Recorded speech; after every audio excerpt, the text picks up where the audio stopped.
We ready, guys? Good afternoon. Good afternoon, everyone. I want to thank you for coming. I'm John Kennedy, and I have the honor of serving as the President Pro Tem of the Georgia Senate. On November the 5th of last year, the people of Georgia sent the Majority Caucus a mandate. They told us and told the rest of you that they wanted competent, consistent, and effective leadership to bring conservative principles to the Georgia legislature and to continue to make sure that we governed like that. I would tell you that in my years of serving in the Georgia Senate, our caucus has never been more united than we are today. We have brought forth a conservative agenda, and in a few minutes I'm going to pitch it to our Majority Leader, Steve Gooch, who's going to give you some details of some of the legislation that we're going to propose. But I want to thank the members of my caucus for their hard work, not only during this legislative session, but the work that we've done before session to decide those priorities that we wanted to bring forth, and also the hard work that they're going to continue to do during the 40 days that we're going to be working here.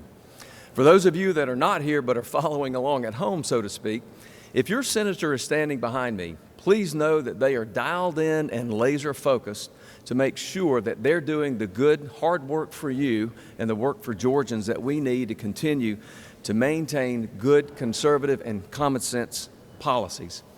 I want to touch just on three areas before I pitch it to our Majority Leader. From Governor Kemp to our Speaker Burns to Lieutenant Governor Burt Jones, they have been clear that we must provide certain things to the people of Georgia. And three of those are: one, we've got to provide relief to the parts of Georgia that have suffered from Hurricane Helene.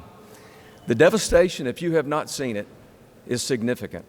And the communities that have suffered under that hurricane are simply not going to recover if we don't provide the state resources that we can. The families that have been devastated by Hurricane Helene have suffered generational losses, and they need help as well. We're going to do all that we can, and we're going to be creative. I want to thank Governor Kemp for the proposals he has already placed in the budget and the amended budget to help those folks that desperately need that help. But the truth is, there are simply communities that are not going to recover if we don't provide help. Secondly, we have to balance our civil justice system. We've got to do that to provide fair access to everyone that needs to go to court, regardless of what side of the V that you're on. But we also have to make sure that we stabilize the cost of insurance for consumers across Georgia. And we've also got to make sure that we keep a positive business environment to help those job creators so that we continue to have a positive business environment. And third, one of the things you're going to hear us talk a lot about this session, and the legislation you're going to see come forth from this caucus, is going to be protecting children. You know, the stories that we've heard around the country of school shootings got visited on us and our state last fall. And as a father of two, it's devastating to think about the school environment that was created that day. We're going to make sure that we continue to do what we can and be creative so that children that are going to school know that they're in a safe school environment, that parents that are dropping their children off at school know they're dropping their children off at a safe location, and finally to make sure that the administrators and the teachers that go to work every day to teach our children are doing so in a safe environment. I want to thank you for being here. I want to tell you that this caucus is going to continue to work hard and bring common sense legislation forward. And at this point, I want to call on our Majority Leader Gooch, who's going to give you some details of the things you're going to hear about as this session continues to unfold between now and April the 4th. Thank you, John. Thank you, Mr. Pro Tem. Good afternoon, ladies and gentlemen. It's my pleasure to be here standing before these fine gentlemen and ladies behind me. We have been working already for 3 weeks. As you all know, this is legislative day 10 out of 40, so we are well underway and anxious to get to work. Many of our efforts and our priorities are already in motion. You've been reading about them in the local and Atlanta news and around the state. But today I want to talk about the agenda that we've set for our caucus this session. It's important for our priorities to reflect those of the citizens who sent us here to do the people's work. Coming off of a historic election last November, when Donald J. Trump was elected president again, president number 47, it should be easy to understand that the message sent by the folks around Georgia and across our great nation, their message can be summed up in one simple word, and that word is security. Whether it's economic security by cutting the income tax or returning billions of dollars of unspent surplus funds, as we've seen through the leadership of Governor Kemp and, of course, the leadership of the House and the Senate, we continue to look for ways to cut waste, and we'll continue to look for ways to cut waste as we go forward in this session and next year as well. Physical security, which includes stopping violence and violent crimes from occurring in our state, in our communities, and back home, and the flow of drugs and criminals coming across our borders, or even what I would consider emotional security, with a return to societal sanity by ending the assault on common sense by the overly woke radical left in our nation. I don't expect the corporate media or even the D.C. Washington establishment to get the message that I'm delivering today, but when the two Democrat U.S. senators from Georgia vote for the Laken-Riley Act just days ago, at least some folks on the left understand that they have strayed too far into fantasy land, and as a result, neglected the basic needs of the people that are supposed to serve everyday Americans, and right here in Georgia as well. With that context as our guide, the Senate majority will spend these 40 legislative days focused on issues that enhance security for families, especially children, security for our neighbors in need, and security for the job creators who help provide the economic opportunity that ensures safe, stable, and healthy communities. From Valdosta to Augusta, Hurricane Helene cut a path of destruction across our state like never seen before in our history. Billions of dollars in losses, people out of jobs, people out of school, people with nowhere to sleep, people without water, no sewer, no access to their community medical providers. These are things that we think are key and critical to providing a safe community and a safe state for our families to live, work, and play. As you have heard from Governor Kemp, Lieutenant Governor Jones, and Speaker John Burns, there will be a substantial aid package in our budget this year that will help Georgians recover from the heartbreaking losses that was due to no fault of their own. Over the years, Georgia Republicans have conservatively managed our resources and built surpluses for preparation for days like today. In addition to our mutual support for disaster aid, our caucus will be exploring potential legislative remedies to help fellow Georgians who are hurting. Senator Russ Goodman, who stands behind me today, is examining ways to temporarily relieve the heavy tax burden on the timber owners in South Georgia, whose family legacies have suffered generational losses, while they develop plans to recover. Secondly, Senator Sam Watson, a proud farmer himself, will also serve as our lead on monitoring ongoing federal and state relief efforts for our broader farm communities around our state. Keeping up with what's going on in Washington is a day-to-day responsibility. Senator Watson's up for the task, and he'll continue to work with our congressional delegations, our U.S. senators, and of course our White House as well.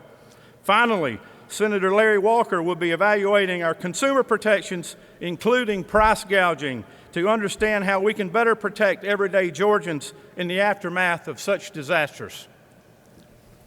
In the past, Senate Republicans have made various attempts at lawsuit reform, with admittedly limited success. And while some of our efforts came up short, it was simply due to disagreements over how to achieve the correct balance point for the scales of justice. What always remained true for our caucus, and certainly hold true today, is that we all care about Georgians' litigation climate and how it adversely affects hardworking Georgians.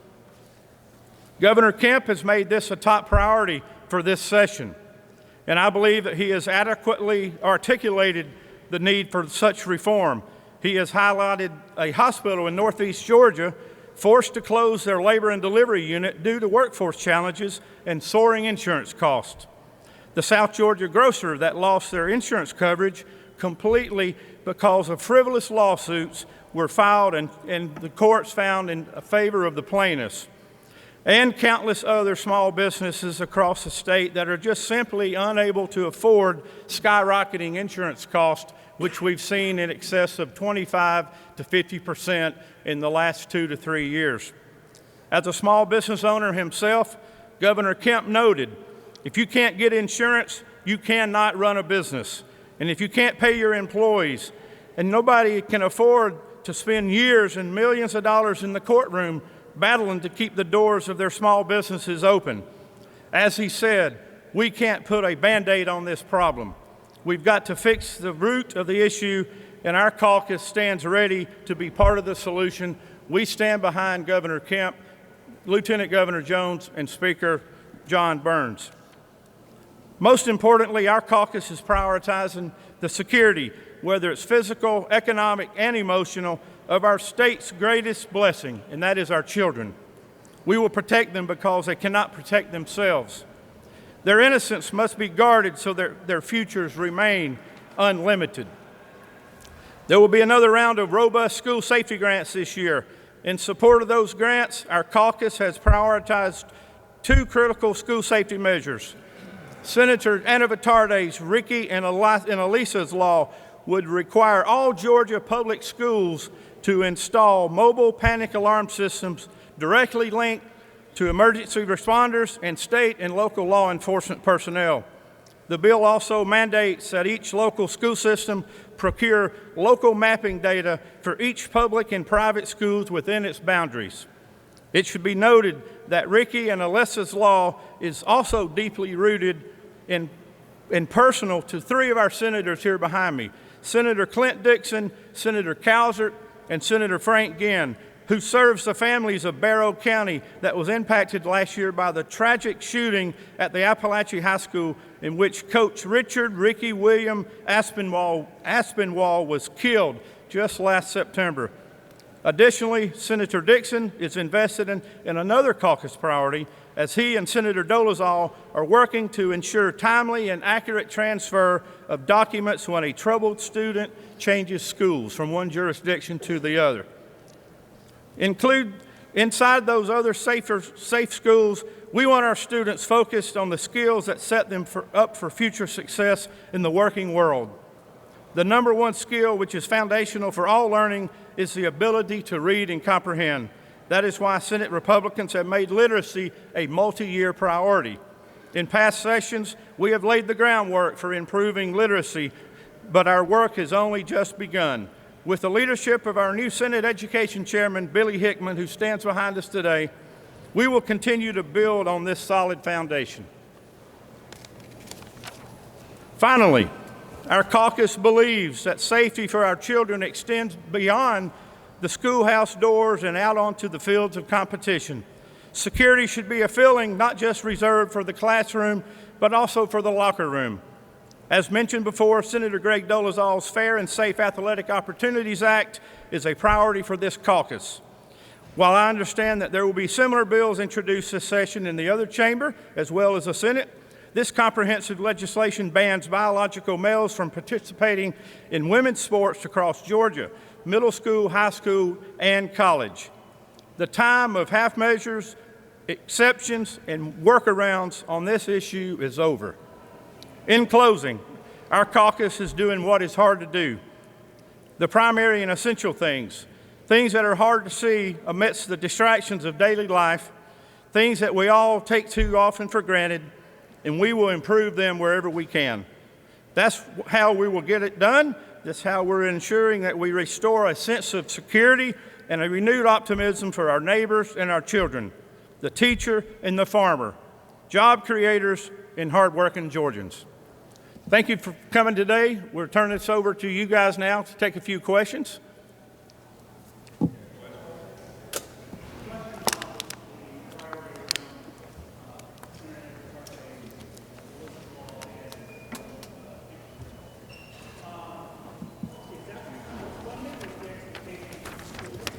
I think we're already putting funding in the budget If you look at the last 3 years, I think we've added millions of dollars, tens of millions of dollars each year for that, and we'll continue to fund that, I believe, into the foreseeable future, which gives the local districts full flexibility in how they use those funds.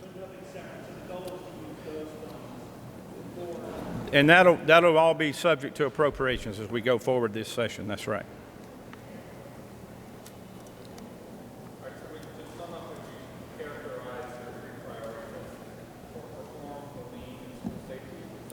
School safety, that is a bigger umbrella.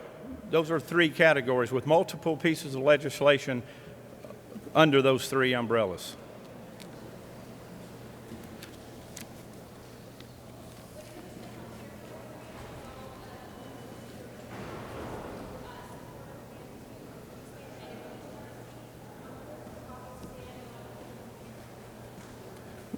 I believe you'll see more efforts being put forth on what the governor announced 2 weeks ago on the Pathways program. I think the Senate is fully supportive of his efforts on that. We do not support a full expansion of Medicaid at this time.